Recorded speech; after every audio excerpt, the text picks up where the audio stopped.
Hello and welcome back to the No Diet Club podcast. I'm doing something brand new for me today, which is really exciting. I am recording my podcast both in audio form, obviously, because you're listening to me, but I'm also recording it in video format. So for those of you who only have me in your ears, I am going to be recording my podcasts both to put on Spotify and Apple Podcasts and all the things.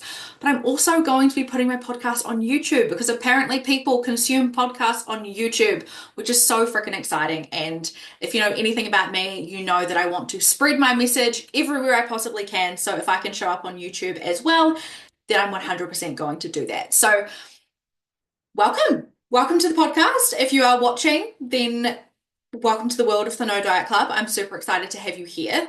For today's episode, I'm actually going to be diving into a bit of a personal episode, I suppose.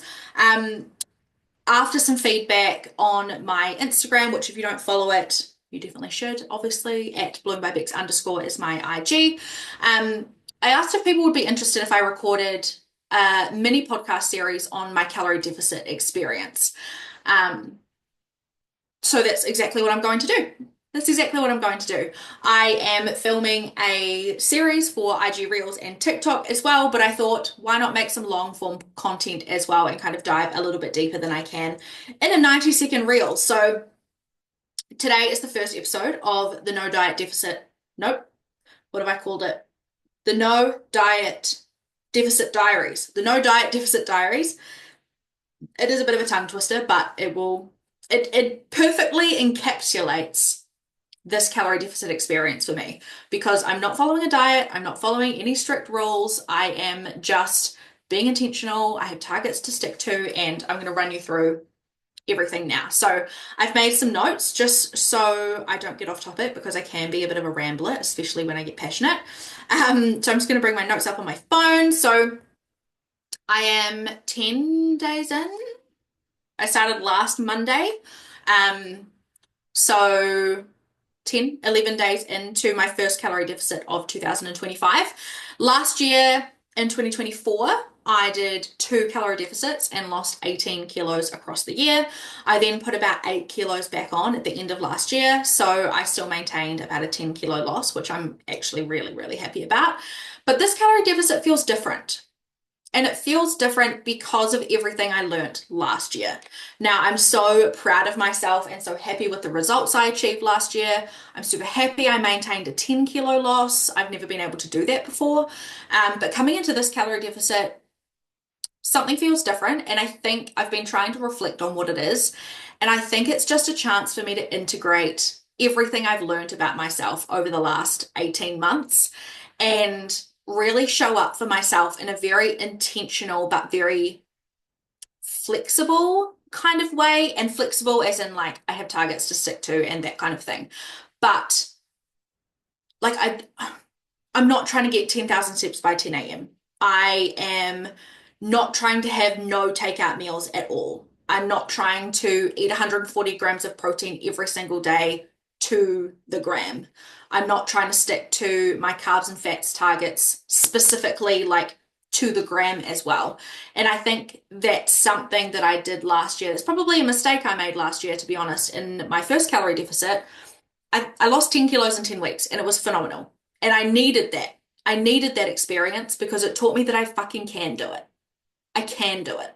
I can lose a significant amount of weight in a way that actually felt good. Like I enjoyed the experience, but there are definitely things I learned from that that I won't take with me into this experience. So, for example, I did not miss a step target in the entire 10 weeks at all. Like I was out rain, hail, or shine. If I felt like shit, if I was sick, it didn't matter. I was hitting my step target. That's not something I will be bringing into this deficit. Obviously, I'm wanting to hit my targets. I enjoy movement. I think it helps my mental health a lot. But for those of you who don't know, I suffer from PMDD, which is premenstrual dysphoric disorder, which is basically PMS on steroids. So for the 7 to 10 days before I get my period, my mood significantly drops and I'm really depressed. really anxious, and I really struggle to function, honestly, in that 7 to 10 days. I have to constantly remind myself that this is not me forever. This is just pre-period. And so trying to make sure that I hit my calories on the dot. I hit my protein on the dot. I hit my carbs and fats on the dot. I hit my steps every day. I train three to four times a week. Right now I'm training for a half marathon. So, okay, cool. So I'm running 3 times a week as well. And then I run a company. I run a company as well. And then I'm trying to be a friend. I'm trying to be a wife. I'm trying to be a daughter. I'm trying to be a granddaughter. It just gets too much. And I think adding the pressure of perfectionism on top of that just really was not sustainable. So this calorie deficit, what I'm doing is just being like focusing on the process over results. I want to lose weight and I don't want to have to lose it again. And I'm sure that each calorie deficit, each maintenance period that I go through will teach me something different and will teach me something different about myself. So that's one thing that I'm bringing into this calorie deficit is process over results, focusing on being intentional, pushing myself, but not to a point where I'm going to end up burnt out and resenting the whole process, which is something that I learned last year. So that's what feels different about this process. And then the next question, like note I've written down for myself were, are there any fears or doubts before starting? And I don't think that there were any doubts. I know, and I've given myself evidence and I've proven to myself multiple times that I am capable of losing weight. And now, after last year, I've proven to myself that I'm capable of maintaining that weight loss, right? I think fears were like, what's going to come up? What is going to come up? I know for me, and I'm going to get into this a little bit later, there's a huge identity piece around weight loss and being smaller. So I knew that that would come up for me, and 10 days in, we're already like, wha-bam, like hit straight in the face with that. And it would be really easy for me to self-sabotage and kind of bury my head in the sand and pretend that I don't know what's going on, but I do. So that's been really interesting. So in terms of fears or doubts heading into this deficit, I didn't really have any. Just, I guess, maybe a little bit of curiosity in terms of where this is going to take me. And I guess with that, there's a little bit of fear of the unknown as well. That definitely comes into it. But for the most part, I'm really excited. So moving through to what have I got written down? What's going well? Let's start with what's going well. There are many things going well, actually. I am 3.8, so nearly 4 kilos down in 10 days, which is phenomenal. This was because my coach and so I pay someone to coach me, even though I'm a health and fitness coach myself. I need that support and I need that accountability. So we built my maintenance calories up quite high. I think I was eating about 2,800, 2,900 and maintaining my weight, which is so good. So good. My level of output is quite high. So I train with intensity 3 times a week. I'm also, like I mentioned, training for a half marathon. So my output is a lot, which means I need to be fueling my body to meet that energy output, right? And so because we built my calories up so high, the first initial point of my calorie deficit, because my output stays the same, I'm in like a 500 calorie deficit. I'm eating 2,290, I think, about 2,300 calories a day. So initially off the bat, my body is like, whoa, girl, where did all that extra fuel go? And it's dropping weight like crazy, which don't get me wrong, I love. But I'm under no impression that it is pure. I mean, there will be some fat, but I'm under no impression that it is purely fat. It is a lot of water weight, some inflammation, and just kind of like me getting started. It does, however, make me feel good. Like, I'm not going to lie. My effort is paying off directly, which is awesome. So that's what's going well. That's going really well. I'm excited to do my measurements and photos this weekend. I'm going to be doing them fortnightly. Just so that there's enough time to like see changes and see the measurements move and things. So that's going really well. The other thing that's going super well is my prepping and organization skills. This is paramount to my success. I cannot tell you how important it is that I'm organized. Because like I said before, I'm training, I'm running a marathon, I'm running a company, I have a lot to do in my day. And if I'm not organized, I either don't eat or I eat convenience foods. And convenience foods sometimes are fine, absolutely fine. And I will be leaning into convenience foods at some point, I'm sure. But I really like to stay on top of the game. So the best and easiest way for me to do this is I literally will pre-track an entire week for myself. So on a Saturday or a Sunday, I will sit at my computer, I'll look through the recipe books that I have, um, which are part of the No Diet Club as well. You get a whole library of recipe books. I'll look through those. I'll look through, recipes that I've made before, and I'll kind of have a look at what I want to eat that week. And then I will pre-track my breakfast, lunch, dinner, and snacks for the entire week ahead. So last Saturday, I pre-tracked Sunday, Monday, Tuesday, Wednesday, Thursday, Friday, Saturday, and then next Saturday, I'll start from Sunday again.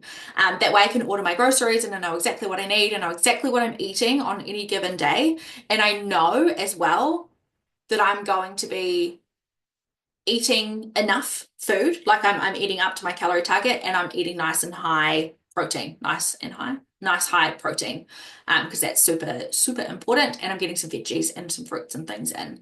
Um, and then I don't have to think about it again. I don't have to sit down and think about what I need to eat until the following week. That leads me into the next thing that I organize and prep, and that is my lunches. Lunches is the hardest meal for me because in the middle of the day, I'm working or I'm running out the door to the gym or I'm running out the door to go for a walk or something. I I know myself well, and I will not stand in the kitchen and make lunch from like scratch, or I don't want to think about what I should be eating for lunch. Um, and I'm not a soggy meal prep type of gal. Like I'm not going to prep 2 weeks worth of chicken and brown rice and eat that for lunch because I just won't. I won't do it. I've tried it before and I didn't do it. So I try and make things that are obviously delicious, but easy to assemble and easy to prep the things that need to be prepped. So, for example, for the second week in a row this week, I meal prepped a cheesy beef bowl. I actually cannot tell you how delicious it is. It is so good. So on Sunday, I cooked up all of the mince, all 750 grams of the mince, and I cooked up the whole kilo of potatoes, and I divided it into 5 containers. And then what I did was instead of the what is in the cheesy beef bowl is mince, potatoes, like homemade salsa, cheese, and like some chipotle mayo. I pre-cook the mince, pre-cook the potatoes. They go in the fridge. Then I chop up all of the tomatoes, all of the onion, and I grate all of the cheese, and that goes in containers in the fridge. So that at lunchtime, all I have to do is pull out my chilled mince and potatoes, put that in the microwave. While that's cooking, I will literally quickly assemble the 100 grams of tomatoes. I know it off the top of my head now. 100 grams of tomatoes, 10 grams of onion, some lime juice, some coriander, and 20 grams of cheese. And then when I pull it out of the microwave, I literally just put it on top. So I've got the cooked ingredients and the fresh ingredients. It tastes just as if I've made it that day. Um, and that's how I stay prepared and organized during the week. And that's how I stay on track during the week because I know myself and I'm not going to stand in the kitchen. So that's another, I'm a huge advocate for like prepping and cutting up what you can. Even if you're pre-grating cheese, you're cutting up your onion, you're cutting up your cucumber, you're cutting up your tomato, whatever vegetables, your potatoes, so that when it comes to making that meal, you can literally just take what you need, put the rest in the fridge. Game changer. What is also going well is I was aware that I was going to be a little bit hungry going into this deficit. And it's not hungry because I'm not eating enough. There's always an adjustment period. If the first 7 to 8 days, I wasn't hungry every day. There were just a couple of days where I found like it was getting to about 4 p.m. Some of it's habitual hunger as well. You know, if I'm like, oh yeah, I really could do with a sweet treat or a snack. And I'm like, oh, I'm hungry, but sometimes I'm actually not hungry. I'm just probably bored. But the adjustment period, I was prepared for it. And I knew that I might be a little bit hungry for a couple of days as things as my body sort of started to regulate and figure out what the heck was going on. So I was ready for that, which was good. The other thing that helped with that, that's another thing that's going well, is my meal timing. So this is something I did not get right last week. And after talking to my coach, making a bit of a plan, she suggested and recommended that I eat majority of my during the day meals around when I actually train or exercise the most. So it changes sometimes, but I really do like to exercise in the morning, whether that's like going for a run. I always will always go for a run in the morning, doing a big walk to get majority of my steps in, or training. So that I'll have breakfast, I'll have a breakfast, usually a snack, and then lunch, and then I probably won't eat anything after lunch until dinner time. Then I've got my dinner and my dessert. And that has helped with hunger a lot because previously I might have eaten breakfast a little bit later. So I would go for a run, I would go for a walk, I would train, and then I would have breakfast, and then there would be it was too long of a gap. So I'm actually on the back foot with my hunger, if that makes sense. So I was grouping my meals in the wrong times of the day. So knowing that I really enjoy movement in the morning, I move a lot of my meals to the morning so that I'm nice and fueled. And then in the afternoon, I'm just drinking water. I've got Pepsi Max. Right now, I'm drinking a sugar-free V. Um, and that really helps. It helps. So that's another thing that's going really well. Check my notes. Movement is going really well. Training is going great. I'm training 3 times a week, 3 full body sessions at the moment, and I'm really enjoying it. I am I am trying to, well, not trying to, I am literally relearning movement patterns right now. So I went to the physio a couple of weeks ago. I'm getting really sore ankles while I'm running. She gave me some exercises, amazing, doing those. We figured out that actually I walk on the outsides of my feet way more than I realized, and my entire walking/movement pattern needs to be adjusted. I don't know whether I didn't realize or I was in denial about the fact that actually feeling like you're walking on twisted ankles, even if you're going for a walk on the flat, isn't normal. Um, yeah, not sure about that, but anyway, that's not normal, and you should do something about that. And so, what I'm trying to do now is move with a more neutral foot. And let me tell you, it is fucking frustrating. I was running 3, 4, 5 Ks. I'm now back to running 1 to 1.5, and I can run for about 10 to 12 minutes pain free. That's where we can get to right now.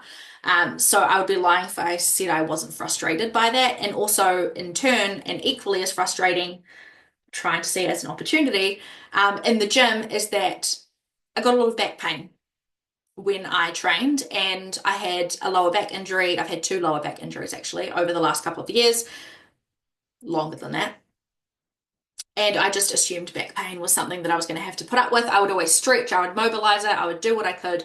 But at the end of the day, I got back pain. I've started adjusting my movement patterns, and I have never felt my glutes more. I have done 2 sessions completely pain-free in the last week. And that includes movements like squats, bent over rows, and Romanian deadlifts, which would be the movements that would set my back off. So it is frustrating having to change a movement pattern. However, the long-term benefits are going to be great. So I actually really love walking. I really love walking, but what put me off it was having sore ankles. But now they're getting less and less sore, which is good because I have a 10,000 step target and I sit on my ass all day right here in this chair working. So I actually don't incidentally get my steps in. I need to go out for a walk or walk on the treadmill or something to get my steps in. So it's good that walking is becoming a little bit less painful. But I do enjoy movement in the mornings, and I'm just figuring out what I enjoy. I enjoy walking a particular nature walk here in Christchurch. Hagley Park is always great. Running obviously helps get my steps in as well. So there's that. And it's really just about doing what I enjoy. And I'm under no impression that I'm going to enjoy it every single time, all the time. But doing what I enjoy A lot of the time, getting my steps done in the morning really helps. If I look at my watch and I've done 4,000 steps at 4 p.m., I'm cursing. I'm cursing my morning self because I'm not a happy girl. But that's going really well. And then the last thing that I've written down that's going super well is just managing to include my favorite foods. I don't know if you are a long time listener of the podcast or you know me very well, but I talk about something called the 20% soul food rule. And basically, what that means is 20% of my overall food intake for the day is soul foods. For me, that's chocolate and ice cream. That is my go-to. I fucking love chocolate and ice cream. And so I will pre-track that. Like I said, I pre-track my days. I will track that in first, and then everything else goes around it. So for right now, my soul foods for the last 2 weeks and for like ever is I have an ice cream after dinner every single night. Right now, I have the caramel magnums. Oh, they're my favorite.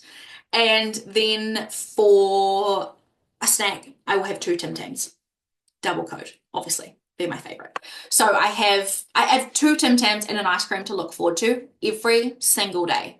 And then usually in the weekends, I'll have like my husband will usually get takeaways of some description. What I've done is I made some homemade dumplings last week. They were so freaking easy. I filmed a reel, so I'm going to share the recipe and the process. I just need to edit it. So make sure you follow my Instagram for the dumpling recipe. They're super macro friendly. So I will have like pan fried dumplings for dinner, or I really like the McCain, I think it's the Rustica range. It's the Australian Angus beef pizza. The whole pizza is 884 calories, which is so good. And it's pretty high in protein as well. So I'll track that in. And that's like the night that I don't have to cook. Like I put a pizza in the oven and it's very low maintenance dinner. So I make sure that I still have those things to look forward to during the week and during the day. So I don't feel deprived.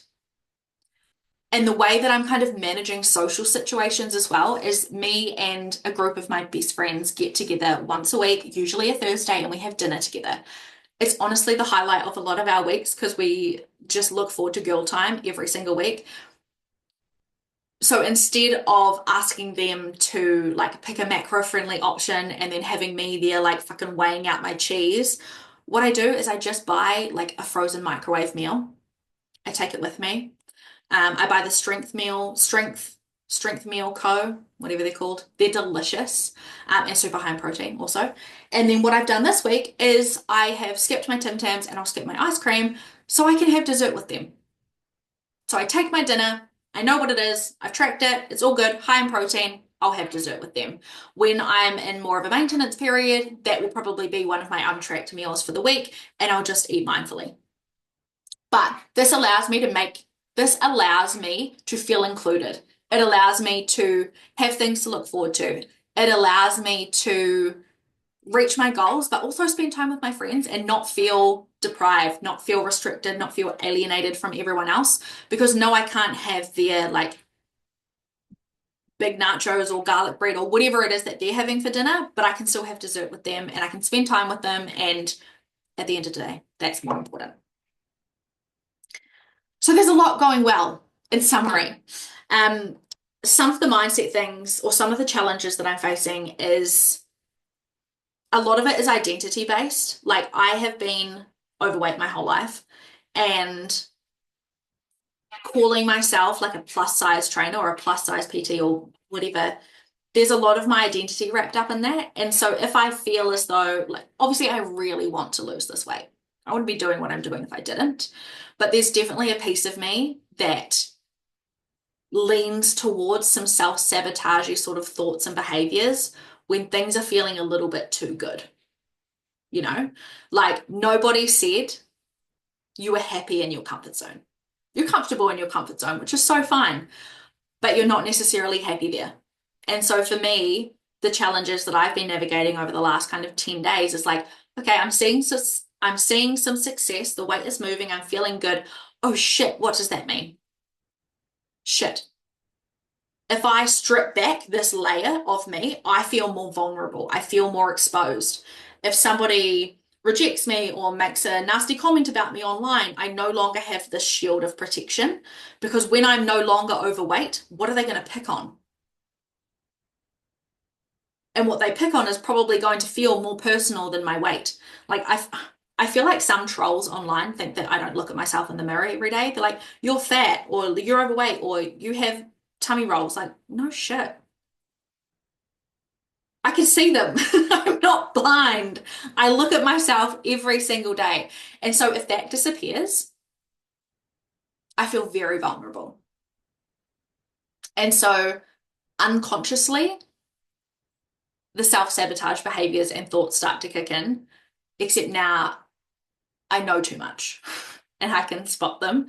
But it has been hard. There's definitely been a couple of days over the last few weeks where I'm like, fuck, I would love to just crash out. Like, I would love to lie on the couch watching terrible TV, ordering Uber Eats, having Ben and Jerry's ice cream, and just not give a fuck. But unfortunately, I do give a fuck. And it's actually going to benefit me long term if I can figure out where these feelings are coming from and deal with them at their root cause, which I found out over the last couple of days after some journaling and some meditating and some digging and some conversations with my coach. There's the identity piece and there's the safety piece. So it's a work in progress, I think. That is definitely a work in progress. But when I say like mindset is the biggest part of this entire thing, that is what I'm talking about. Because if you're not aware of those patterns, those tendencies, those self-sabotaging behaviors, they will sneak up on you and you'll have no idea what's going on and you'll think that you're broken, that you can't do it, that insert negative self-belief here. But actually, if you look a little bit deeper and try and understand what is actually going on for you underneath all of that, you can start to deal with that and work through that. It's going to have a positive flow-on effect to everything else. Cool. That's my update. That's my 11-day update of this calorie deficit experience. I'm super excited to continue giving you updates across however long. My goal is to be losing 40 kilos, which is just insane. That would take me to the lowest weight of my adult life. I will get there. I'm not trying to get there by a particular time. I'm not on a timeline. I don't have a weight loss goal that I would like, that I want to hit for each and every deficit. Obviously, I've got an idea of what's possible, but I am really just trying to focus on process over results. How can I show up each day that make me feel my best? Because the things that I need to do to be successful in my calorie deficit make me feel good as a human.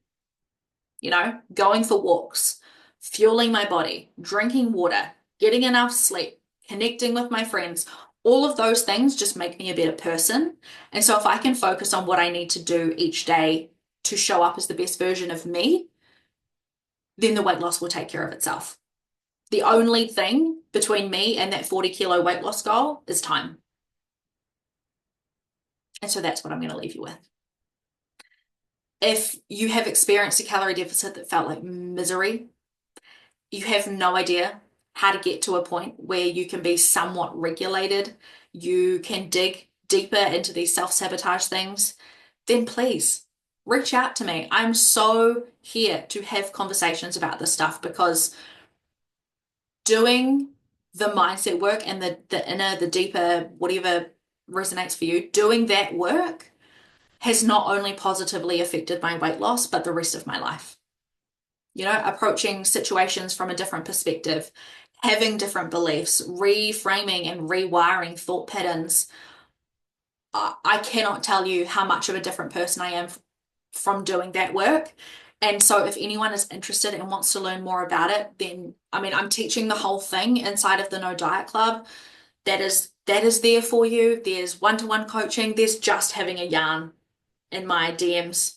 You know, like women should be supporting women. Let's connect. Let's have a yap. If I can support you, great. If we're friends, great. If we're both, even better.